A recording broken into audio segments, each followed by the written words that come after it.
Hi, my name is Robert Brill. I'm a fibromyalgia researcher and PhD candidate in health psychology, and this is my Fibromyalgia podcast series. Today I'd like to discuss examining multiple chemical sensitivities, or MCS, in people with fibro.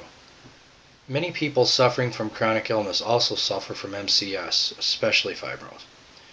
MCS is a severe allergic type reaction to stimuli like smells, smoke, pollen, chemicals, or other environmental stimuli. And it could be chemical, biological, or physical. MCS is not a true allergy or recognized clinical syndrome and is considered idiopathic by the medical field, meaning its source and process are not fully understood. The impact of MCS can be significant, though. There's no one cause, test, or treatment for MCS. MCS has a very broad range of triggers and affects everyone differently and can be very debilitating on its own. Each year, more and more people are applying for disability benefits for MCS or seeking special accommodations at work.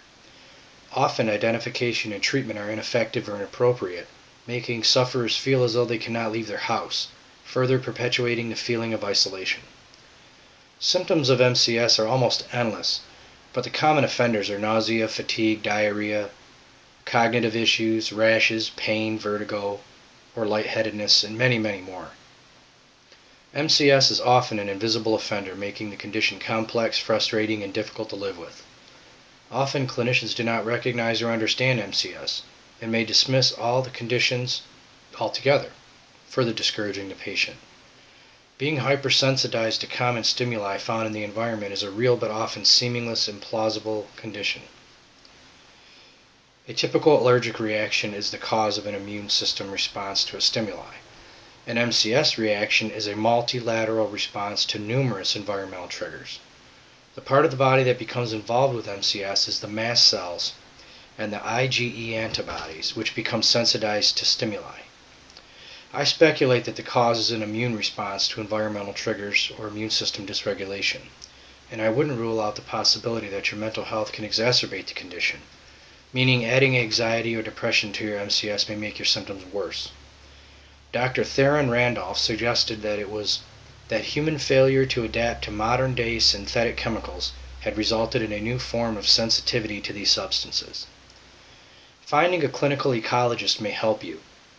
If you go visit aaem.org, you might find one. And since no combination of physical findings can establish a diagnosis, and standard allergy labs are typically inconclusive for multiple chemical sensitivity. This condition has a long way to go in research, and the wheels are turning in the right direction. However, not one case has been scientifically validated in the U.S., so be patient. Plus, you may have to train your physician on MCS, so become your own expert. So for now, clinicians are left to treat symptoms or to use a holistic approach, and you are often tasked with avoiding triggers where possible. You can undergo provocation neutralization testing, which is similar to allergy testing with triggers, but it can be expensive, unpleasant, and is really inconclusive. So categorize your triggers so that you know when and where and that they may affect you, and that you may be able to avoid them. Elimination diets or rotation diets can be used effectively to target specific trigger foods. I too suffer from MCS, and I've been really thorough in categorizing my environmental triggers. I haven't been exposed to any medications that have really been effective, as I found the best treatment is just avoiding certain things. I'm confident this time that there are very few, if any, plausible treatments that have much efficacy for the general population suffering with MCS. But before you spend any considerable amount of money on some snake oil, do your own research and determine for yourself if the risk is worth the reward. Thank you.